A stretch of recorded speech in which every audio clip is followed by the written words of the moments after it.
Muchos podrían esperar o preferir, y con razón, que en este diván de la Argentina, donde semana a semana en el barro analizamos la coyuntura del país y nos analizamos a nosotros mismos, estuviera esta noche Julio De Vido, que es el tema caliente de la jornada, el fin de una época que empezó el domingo en las elecciones y que con las imágenes de hoy nos pone ya en un mañana, donde el país es el mismo, la sociedad es la misma, las sociedades no cambian en 2 años ni con un cambio de presidente, pero donde ya nada será igual. Pero está una vez más Santiago Maldonado y está el juez Gustavo Geral, porque es el tema que por detrás le quema en las manos a la Argentina. Hay un montón desde el principio del caso Maldonado de operaciones, embarradas de cancha, versiones inventadas, no confirmadas luego, que le fueron dando al caso Maldonado la temperatura de esta Argentina partida en dos. Empezaron las movidas en las últimas horas de cuestionamiento al juez Geral, que es el juez que halló el cuerpo de Santiago Maldonado, el que promovió una pericia a la vista de prácticamente todos, porque 55 personas, peritos de todas las partes, en una sala de autopsia no era lo habitual en la Argentina ante casos de semejante resonancia. No conozco al juez Geral, nunca hablé con él, nada me une a su presente, a su pasado ni a su futuro, pero por la salud del país y la salud del caso Maldonado, para llegar a la verdad verdadera y definitiva, creo que este juez tiene que ser sostenido y sostenido desde la observación, porque esa es la diferencia. Hay opinión pública mirando y observando cada paso que dé este juez en las pericias de qué ocurrió verdaderamente con Santiago Maldonado. En las últimas horas, desde antes de las elecciones, pero sobre todo después, se agitó una especie de fantasma nuevo en el caso, que es el de este llamado testigo E, alguien que ya había declarado, es una persona de 16 años, un chico, alguien que ya había declarado y declaró por única vez el 19 de septiembre de este año, dando en reserva y extrajudicialmente la misma posición que los mapuches habían dado al principio. Una corrida de gendarmería hasta el río, gente que trata de cruzar el río, Santiago Maldonado que no puede, y después la gendarmería llevándolo. Esta parte nadie la puede confirmar ahora. El resultado final de la autopsia dirá si ese cuerpo estuvo 78 días donde fue hallado o no, o alguien lo puso allí después de haberlo tenido vivo o muerto en algún otro lado. Eso ya lo veremos.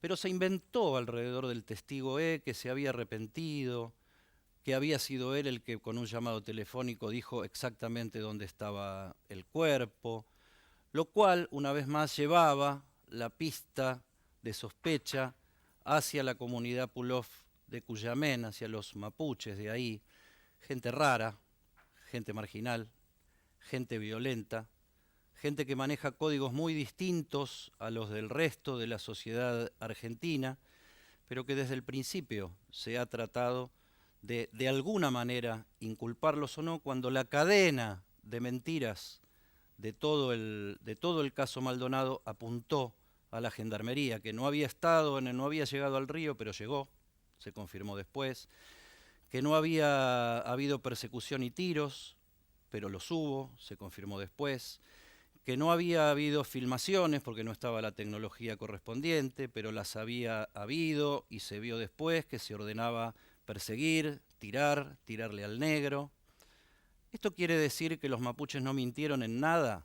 No, tal vez estemos en una historia donde todos mienten, y es el cuerpo de Santiago Maldonado y la acción de un juez con peritos y toda la sociedad argentina mirando a través de los medios de comunicación los que pueden llegar a la verdad verdadera, y eso esperamos en el barro.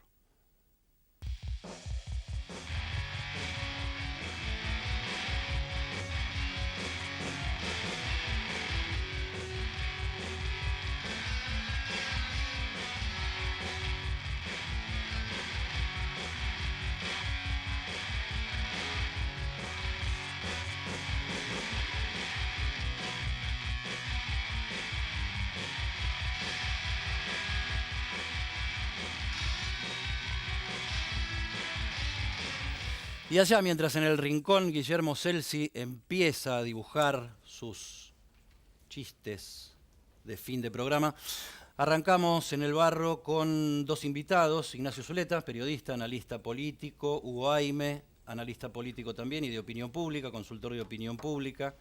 Yo decía al principio, porque ¿de qué vamos a hablar sino del país postelectoral? Yo decía al principio que las sociedades no cambian en 2 años o con un cambio de presidente, seguimos siendo los mismos.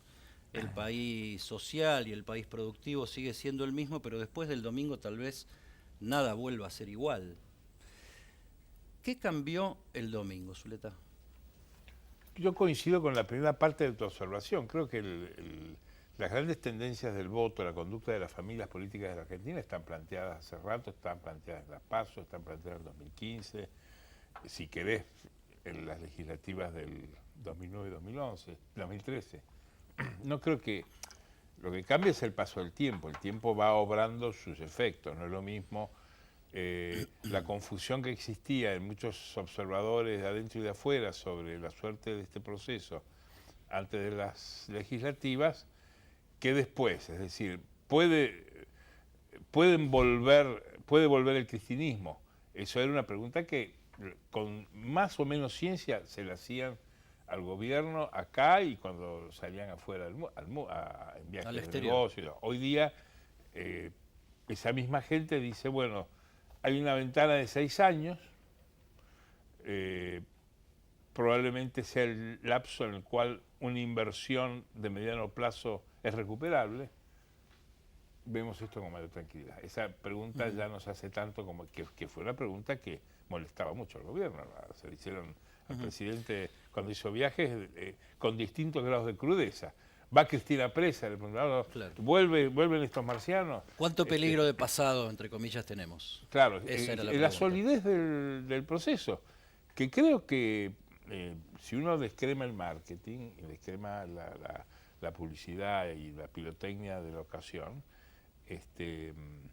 los interrogantes de fondo siguen estando, algunos siguen estando firmes, porque el gobierno sigue siendo una minoría legislativa. Ese es el tema, ¿no? Porque cambia más el estado de ánimo y las posibilidades de construcción de Cambiemos que el país en sí. Sí, a mí me parece que, mira, esto me recuerda mucho al ciclo menemista. Quiero decir, en este sentido, vos preguntabas, ¿cambia la sociedad? No, yo creo que el sistema de valores de las sociedades no cambian de un día para otro. Vos precisás mucha economía y mucha educación, digamos, ¿no? Mucho cambio en el sistema educativo, mucho cambio en las reglas de donde la gente está inserta. Entonces, cuando asume el menemismo y empieza el proceso de privatizaciones, con una sociedad que demandaba Estado fuerte y las privatizaciones funcionan, la gente a regañadientes aplaude y le da 50% de los votos a los 6 años. ¿No? A los 15 días lo querían echar del gobierno. Entonces a mí me parece de que en este caso, yo no digo que sea lo mismo, es que la Argentina está acostumbrado a estos ciclos. Me parece que el ciclo del kirchnerismo casi termina antes de la muerte de Néstor Kirchner. Cristina gana, creo, porque muere Néstor, y hace un gobierno pésimo después del 54%. Y entonces hay una fuerte demanda de cambio que ya se ve expresado. Sobre todo la segunda gestión, claro, ¿no? Que ya fue nada. Que ya se expresa en la victoria de Massa en la provincia de Buenos Aires en 2013 y un 2015 casi cantado, digamos, ¿no? Cuando Cristina quiere lealtad a muerte, y bueno, y ahí termina. Claro, entonces me parece que entramos en este nuevo ciclo de una gente que tiene mucha expectativa y así como antes decían, el 70% te decía Macri gobierna para los ricos, ahora esto bajó a 45-50. ¿No? La otra mitad dice, no, mirá, que está empezando a gobernar para todos. Y bueno, y me parece que el gobierno, en función de las expectativas, tiene un hándicap de crecimiento, con una oposición disgregada y la suerte de una Cristina viva todavía. Ahora, hay, Ignacio, una construcción novedosa. Me parece que desde el punto de vista político la estructuración de Cambiemos a nivel nacional y las perspectivas que se le abren ahora es una novedad política en la Argentina, porque aparte no viene inspirado en un espaldarazo económico como fue por ahí el de Néstor Kirchner en el arranque, con Duhalde, que había hecho ya parte del trabajo sucio, y la situación, el contexto internacional que beneficiaba a la Argentina y daba un ingreso de dólares impresionante. Acá hay como un cambio simbólico en la Argentina. Hay como entre una cosa, cuánto hay de rechazo al pasado, de hartazgo del kirchnerismo, y cuánto hay de enamoramiento con Cambiemos, con Macri, con María Eugenia Vidal, porque ese es otro tema, ¿no? Tienen mucha oferta dirigencial. No estoy de acuerdo con esa observación. No hay mayor enamoramiento, es física electoral. Este es el mismo proceso del 2015, del partido del balotaje. Vos en la Argentina, además del partido del balotaje, donde si indicás en un programa y una persona el voto no peronista, y le ganas el peronismo. No hay enamoramiento. El diferencial, ¿cuál es? Creo que no hay un desastre económico como el que había en el 89 cuando viene Menem. Era un cambio de sistema, había la percepción de que había una forma de gobernar y un formato del Estado que había implosionado. La caída, el Estado parecía injustificable, porque gastaba, mataba gente, hacía la programación de ATC y no hacía otra cosa. Eso es Menem. Pero había un desastre económico, había estado cerca de una hiperinflación. No es esta la ocasión, acá hay un cambio de sistema, una coalición política muy sólida que se indica la mayoría del voto argentino en el arco de lo que yo llamo el partido del balotaje, en una situación económica difícil, complicada, pero que no es desastrosa. No hay una percepción de desastre económico. Yo no me creo en la publicidad ni de un lado ni del otro, así que si los brotes son verdes o negros. Pero evidentemente no hay un colapso que empeore la situación que recibió Macri. Ahora, creo que sigue siendo una situación muy difícil para el gobierno. Gobernar, esta idea de ir a una especie de epopeya de las reformas. Y van a salir las reformas que le convengan al conjunto del país, que son los gobernadores, expresados ahora de manera más sincera en el Senado, y la minoría del peronismo, que es la que encabeza Cristina de Kirchner en la provincia de Buenos Aires, que es el peronismo que eligió ser la oposición más rabiosa y frontal del gobierno. El resto del peronismo es más ligado a la gobernabilidad, a la gestión, va a buscar negociar. Y queda ese enclave en donde lo único importante, la novedad, acá la novedad ¿cuál es? Y afecta mucho al marketing político. Ha caído la hipótesis de que Cristina iba a desaparecer después de ser el gobierno. Y eso era una hipótesis en la cual se basó todo el peronismo anticristinista. Y Cristina se ha cargado a Massa, a Randazzo, a Julián Domínguez, a Almaguer Estorbil, se los mandó a la casa, a la vida civil, a buscar trabajo. Sí, los 3.200.000 votos del lugar nodal del peronismo los tiene Cristina prácticamente sola. Los tiene, yo trato siempre de descremar y sacar las personas. Es el peronismo de la provincia de Buenos Aires. Yo creo que la situación de Cristina en la provincia de Buenos Aires es adjetiva. Ese fenómeno que vemos hoy en el peronismo de la provincia de Buenos Aires ocurriría sin Cristina. Sí, sumando hay un 53% de los votos, si 54%. nosotros personalizamos las elecciones, teníamos que estar hablando del ocañismo. Porque Graciela Ocaña sacó más votos que Cristina.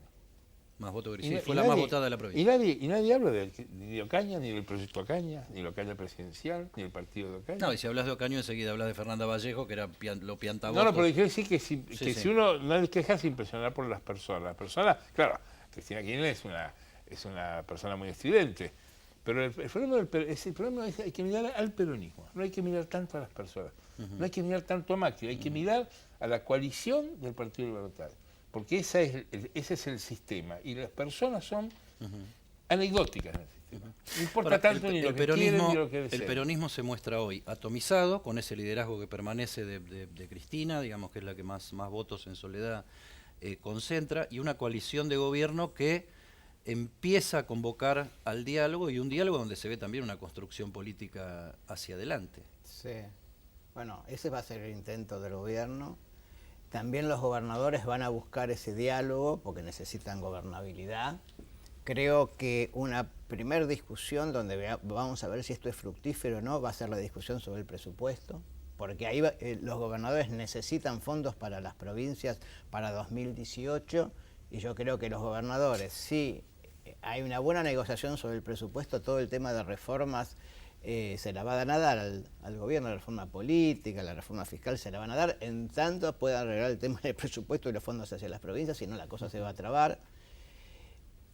Y para adelante, yo creo que la existencia de Cristina, como yo decía antes, beneficia muchísimo la posibilidad de la reelección de Macri, porque, es decir, con Cristina en el escenario, al peronismo no kirchnerista le resulta muy difícil generar una alternativa. O sea, primero, lo que yo creo que vamos a ver más bien es una batalla por recuperar las provincias que perdieron en las PASO, no sé, Chaco, Entre Ríos, La Rioja, por decir algo, que buscar tener una alternativa para presidente.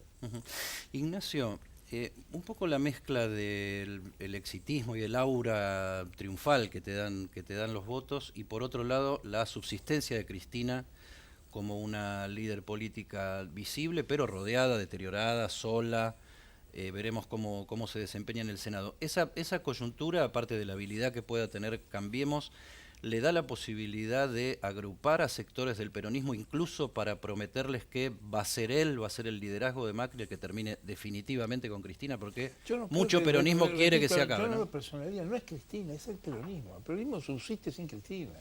Bueno, te reformulo la pregunta yo entonces. sacaría a Cristina porque ¿Tiene chances Macri de liderar a un sector amplio del peronismo de acá a su eventual reelección?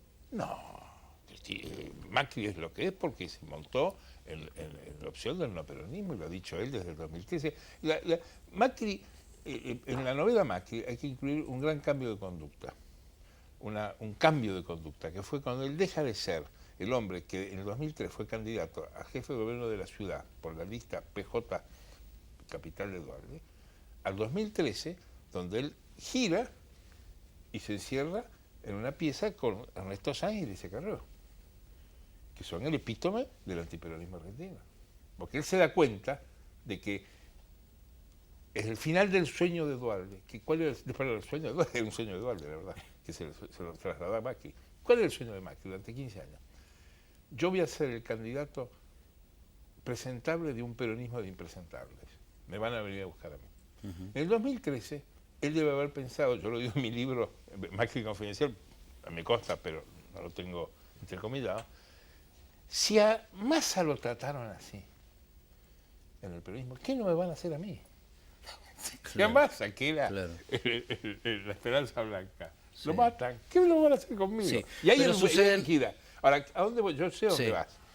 El sueño, es decir, yo creo que Macri tiene acá tenés que ir a buscar un 45% como objetivo. Un balotaje. El peronismo no tiene jefatura. Y la fascinación del 51 la tienen todos. Sí, pero una de las condiciones de este proceso es el realismo. Son más realistas, apelan menos a la fantasía, por un método, por cultura inclusive. Ellos no creen que Perón vive, ni creen que si evite vivir hacia la montaña. No creen en las fantasías del peronismo. Creen en otras cosas, a lo mejor más pedestres. Yo creo que ellos tienen asegurado un balotaje, seguro. ¿Eso qué lo puede afectar? Una ruptura de la alianza. Yo creo que eso que se temía en el armado de las PASO en agosto pasado, se ha ventilado con toda facilidad. Está lleno de candidatos radicales. El radicalismo ha cobrado, pero de sobra en esta elección.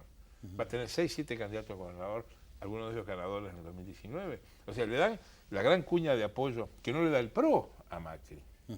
Y yo creo que ahí por ese lado va a ir. Ahora. Perdóname. Por otro lado, Hugo, el Frigerio y un sector originariamente peronista de la coalición de gobierno se viene planteando la necesidad o el deseo de que se incorporen sectores de alguna manera peronistas, después de negarse a ver la política de una manera estructural, cooptar partes, dirigentes. Ya Durán Barba, que es el teórico de la otra línea, la línea de nosotros solos podemos más y lo que suma resta, ya dijo, bueno, ahora que vengan todos. ¿Eso no puede generar algún tipo de conflictividad dentro de la alianza de gobierno, justamente con el sector radical que planteaba Ignacio? Puede generarlo, pero me parece que ahí van a dejar fluir, porque, a ver, yo creo que si vos al gobierno le decís, si yo me puedo comer 2 o 3 provincias, me puedo comer 2 o 3 municipios, lo van a hacer con toda alegría. En tanto eso no genera un cuestionamiento a la línea económica que tiene el gobierno. Se dieron cuenta durante la campaña que la caja es un instrumento de alineamiento político también.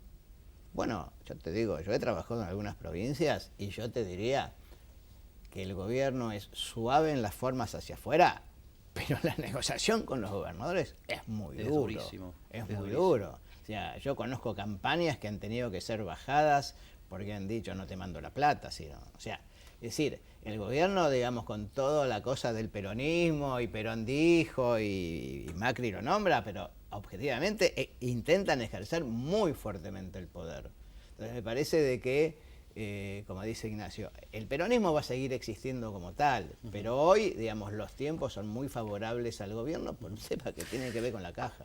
Préstenle atención a estas dos cosas. Necesidad de diálogo por el mapa político resultante de la selección, de la ola amarilla del domingo, y necesidad de ejercicio de la autoridad. Volvemos en un minutito nomás.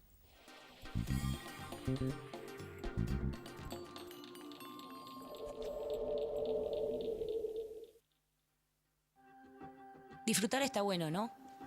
Yo elijo esto. Nada más es sentir mejor.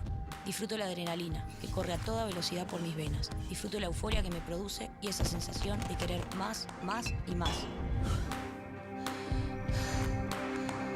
Pero existen otras formas de sentir placer, como la adicción, que no te deja elegir y al final tampoco te da placer. Vos todavía estás a tiempo de volver a elegir. Si tienes alguna duda, llámanos y trabajemos juntos para poder ayudarte. Mi corazón con el Kini late más. Dale, prendete. Vos también hacete fanático al ritmo del Kini 6 y vení a festejar todas las semanas. Hasta hoy, mucha gente se preguntaba... ¿Se puede sacar un crédito hipotecario UVA para una segunda vivienda a 30 años? La respuesta era siempre la misma, no. Pero Banco Hipotecario, el que más sabe de créditos hipotecarios, presenta una respuesta mucho más optimista. Sí, ahora podés sacar un crédito hipotecario UVA para segunda vivienda. Y acá viene lo mejor. La relación cuota-ingreso es hasta un 30%. Escapate a Entre Ríos y recorre los mejores paisajes en cualquier momento del año. Entérate más en www.entrerios.tour.ar. Ministerio de Turismo, Gobierno de Entre Ríos.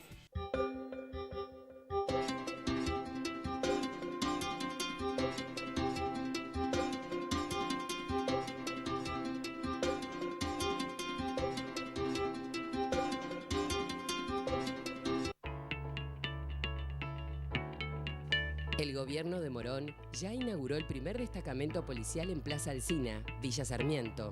Se instalarán 7 más en distintos espacios públicos del distrito, todos ellos conectados a la central de monitoreo con sistema de videovigilancia que permite ver todas las cámaras del partido las 24 horas. Crece tu barrio, cambia Morón. Morón Gobierno.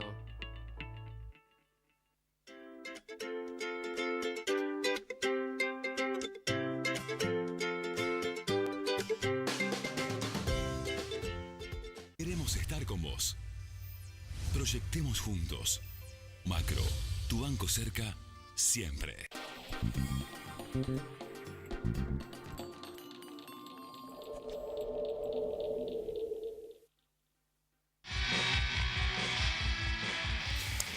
Cerrábamos el primer bloque diciendo necesidad de diálogo y necesidad de liderazgo, de autoridad, de ejercicio de la autoridad por parte del gobierno y del presidente Macri particularmente. El escenario estrictamente político, más allá de lo judicial, en la Argentina de hoy está dominado por la convocatoria al diálogo a gobernadores, dirigencia sindical, dirigencia empresaria, agenda de reformas para la Argentina, o sea, un gobierno que se muestra abierto, y el escenario de Comodoro Pi, donde está Congreso mediante la situación de Julio De Vido, y mañana a la mañana que tiene que declarar Cristina por el supuesto encubrimiento en el tema AMIA. ¿Cuánto esta situación judicializada del peronismo opera como señal de los tiempos, señal de mayor transparencia, y cuánto opera como señal de disciplinamiento hacia sectores del peronismo? Mi impresión es que no juega no tiene ninguna importancia. Yo creo que estos casos son casos que afectan al prestigio del peronismo que no empezó con estos casos. Y yo afirmo, me reitero, en Schockländer en mayo del 2011 decíamos No que tuvo le influencia iba a electoral. cocinar a Cristina y Cristina ganó por el 54. Nisman, la muerte de Nisman en enero del 2015 tenía que haber hundido al peronismo. La opinión pública y la oposición decían que a Nisman poco menos lo habían matado. Bueno, pero por más televisión. que hundir al peronismo fue el florecimiento de una alianza opositora, ¿no? No, pero eso venía en el 2013, no. El peronismo ganó primera vuelta y perdió el balotaje por 2 puntos, con Nisman. El caso de Maldonado. Pero caso, perdieron el balotaje. Por 2 puntos. Nisman debe haber hecho perder por 40. Debido viene encendido fuego desde 11. Y eso no impidió que Cristina le ganara por 20.000 puntos a Bullrich. Claro, sí, o sea que afecta el prestigio del peronismo. ¿Cuánto el estos desprestigio casos del peronismo favorece este ejercicio de autoridad que vino haciendo No, incluso? no saca pero no saca menos votos, no saca menos votos, no afecta al voto peronista. Pero condiciona el modo en que los dirigentes del peronismo se plantan ante la sociedad. Porque Eso ahora sí, hay son un los primeros que se compran los buzones. Sí, se le comprarán los buzones. Pero el voto no desciende, no los afecta en el voto. No, pero ahora no se vota, ahora se gobierna. Eso A es lo que Macri empieza ahora. A Macri no lo afectó Panama Paper, no lo fomentó el blanqueo de los primos, no lo fomenta Maldonado. Claro, bueno, no hasta el próximo sí. No le entran las balas, tiene el aura. Porque el público es más sabio, el público usa esas cosas y sirven para las formaciones, para confirmar el voto propio. Sí, está bien. El voto de Macri Se reafirma en estas y el cosas. voto peronista no le afecta verlo a esta gente arriba del patrullero. Dice, vieron lo que son, nos persiguen. Un sector, al otro Cortito, sector no. Pero la Cortito estructura cortito. no modifica el resultado. a mi Cortito nos Sí. vamos. ¿Macri puede liderar un pedacito del peronismo? Primero hay que ver, yo creo que me impresionó La Nación el día lunes, que fue martes, diciendo el nuevo líder. Me parece que todavía falta mucho por ahí. Le falta una vuelta de El cocción. peronismo nunca va a estar detrás de nosotros. Gracias, Ignacio, gracias, Hugo. Ahí me saltamos la grieta. ¿Se achicó la grieta? No. Acá está, Celsi, mi amigazo. Dale, vamos rápido, disculpame, Vamos pero viste, rápido. está tan caliente la política. No, por favor. Sí. Macri después de las es elecciones. Macri. Sí, Macri después de las elecciones le preguntaron si iba a tocar las leyes laborales. Dice que va a ser un inocente toque los 5. Simplemente La va a paluchear. la va a paluchear, digamos. A propósito, dicen que el combustible espiritual aumentó un 10%. Asociado a la paluchización, Asociado para la de la politización de la situación. política. Sí. A Carrió dice que ahora le dicen Jorge Corona. ¿Por qué? Porque la quieren por las barbaridades que dice.